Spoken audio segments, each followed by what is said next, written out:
Olá, pessoal do sexto ano. Sou o professor Peterson, da disciplina de Educação Física. E vamos tratar hoje dos resultados possíveis numa partida de xadrez e dos lances irregulares. Então, vem comigo aqui. Vamos conhecer quais são os resultados possíveis e o que são esses lances irregulares e qual o procedimento quando eles acontecerem, ok? Então, esse é o nosso objetivo. Quais resultados podemos ter no jogo de xadrez? Você sabe dizer quais são os resultados possíveis?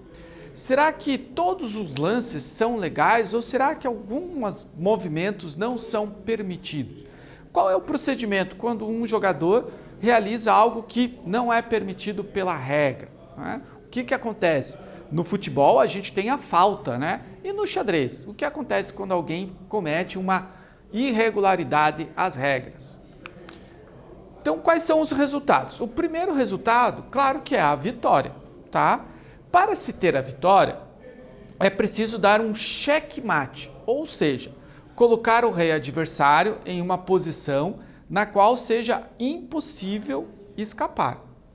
O jogador que fizer isso primeiro vence a partida. Veja aqui uma coisa importante, ó. Então, vitória no xadrez só acontece com um checkmate, tá? Então não adianta contar peças, ver quem capturou mais peças, usar o valor comparativo das peças, né? Algo que vocês já aprenderam para somar pontos. Daí a gente não está falando de xadrez, certo? Para você ter uma vitória no xadrez, você precisa aplicar o checkmate. Por isso, precisamos saber aplicar checkmates, certo? Então, a vitória vem pelo checkmate. A derrota.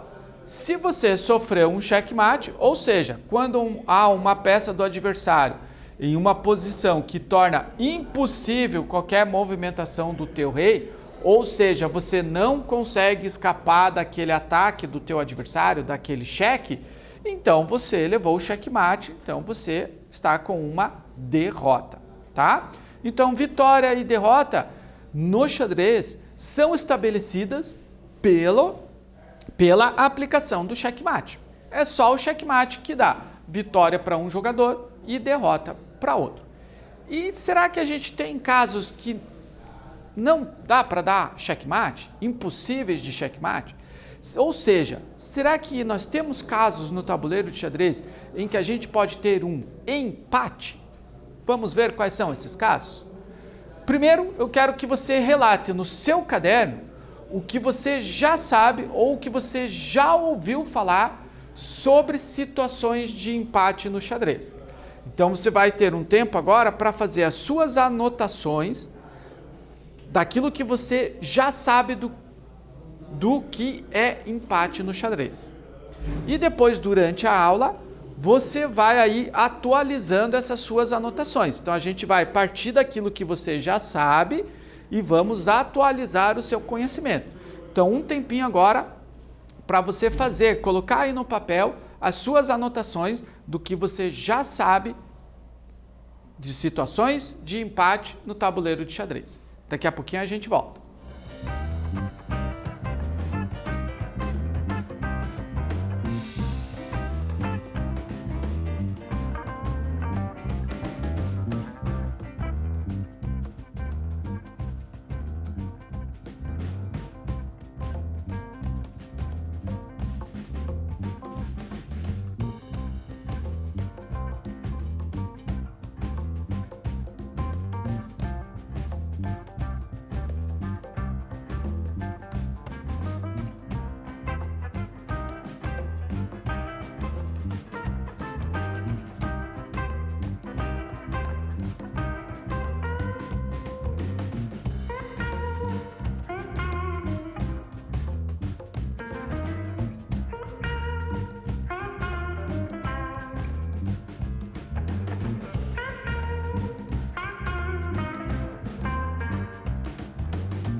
Muito bem. Anotou aí os casos que você já conhece que são empate? Beleza. Agora deixa isso aí e acompanha aqui a nossa aula. E conforme eu for explicando os casos de empate, você vai melhorando as suas anotações, incluindo aquilo que você não lembra ou não sabia, tá? E corrigindo talvez algo que você esteja enganado. Vamos lá então? Então, o empate. As possibilidades de empate salvam muitos jogadores do resultado negativo.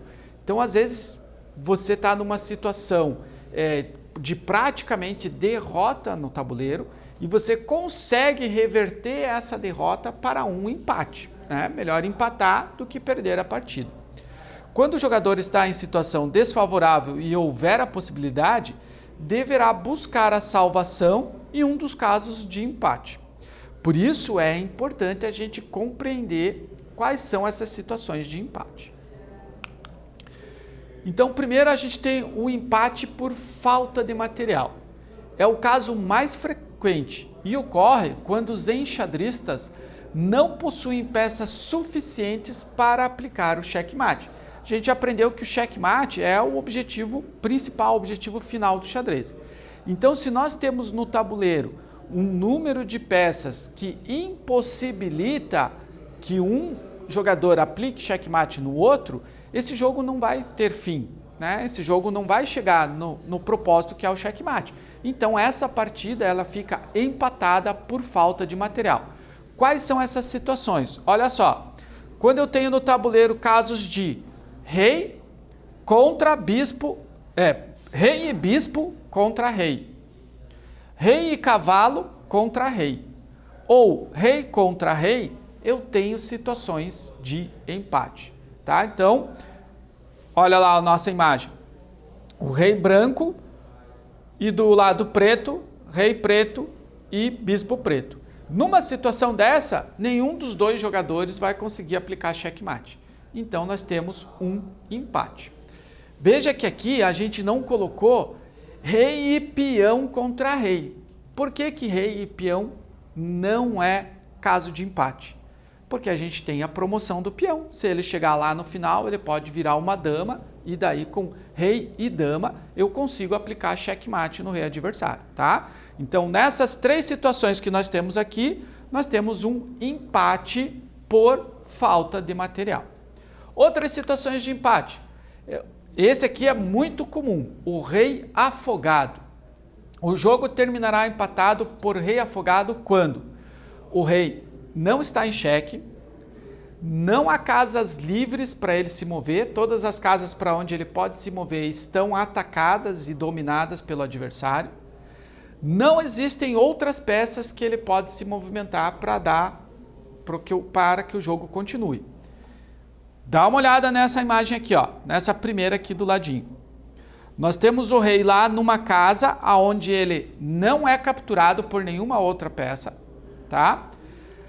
As peças para onde ele pode se movimentar estão sendo protegidas ou pelas torres ou também pelo próprio rei adversário. Então ele não tem para onde ir. Mas se ele ficar parado na casa dele, ele não está sendo ameaçado.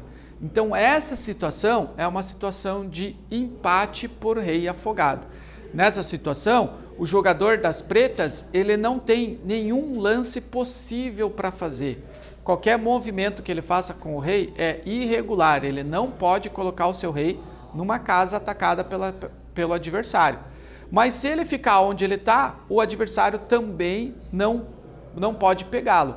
Então, como ele não tem para onde ir e é a vez dele jogar e ele não tem nenhuma jogada possível para fazer, a partida então fica empatada. Empate por rei afogado, certo?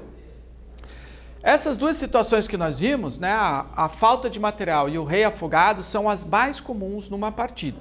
Mas existem outras. O cheque perpétuo. O que é o cheque perpétuo? Quando um jogador impõe cheques sucessivos em seu adversário e este não consegue escapar, esse poderá reclamar o empate por cheque perpétuo.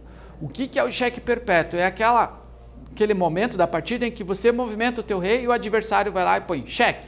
Você anda, ele, cheque, você anda, cheque, anda, cheque, anda, cheque, anda, cheque. só que nunca acontece o checkmate. Só fica de cheque, cheque, cheque, cheque, cheque, cheque. Isso é um cheque perpétuo, tá? Ele não consegue aplicar o checkmate em você e ele está só fazendo cheque, cheque, cheque. Então, você pode requisitar um empate por cheque perpétuo. Se ele não consegue te dar o checkmate, a partida está empatada, certo? O empate por comum acordo. Quando os jogadores concordam em empatar em função do equilíbrio aparente da posição, a partida é concluída como um empate. Então, um dos jogadores propõe para o adversário o empate. Se o adversário entender que sim, aquela partida é declarada como empatada por comum acordo entre os jogadores. A tripla repetição. O jogador pode solicitar empate quando comprovar que a mesma disposição das peças sobre o tabuleiro foi repetida em 3 situações, independente do número de lances entre as posições, tá? Esse caso de empate é um pouco mais complicado, né? Ele só vai conseguir realmente comprovar que aquela posição se repetiu por 3 vezes, verificando as anotações da partida. Então, para poder requisitar um empate por tripla repetição, você tem que estar com a partida anotada, certo? E o empate é a regra dos 50 lances. O jogador pode reclamar um empate se os 50 últimos lances de cada jogador foram feitos sem que nenhuma peça fosse capturada ou que houvesse movimento de qualquer peão. Então, para os 50 lances, são 2 regras que eu tenho que atender. Não houve, dentro desses 50 lances, não houve nenhuma captura de peça ou não houve nenhum movimento de peão. Daí, um dos jogadores também pode requisitar a situação de empate. Beleza, pessoal? Segunda atividade, então. Já aprendemos vários lances do xadrez, todos regulares e normais, e inclusive vimos agora as situações de empate. Mas existem lances que não podemos realizar, são lances irregulares. Agora eu quero que você faça uma anotação, espero que você tenha aí completado, né, as suas anotações de empate, e agora eu quero que você faça uma anotação do que você entende por lance irregular na partida de xadrez, ok? Um tempinho e a gente volta logo.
E aí, fez as suas anotações?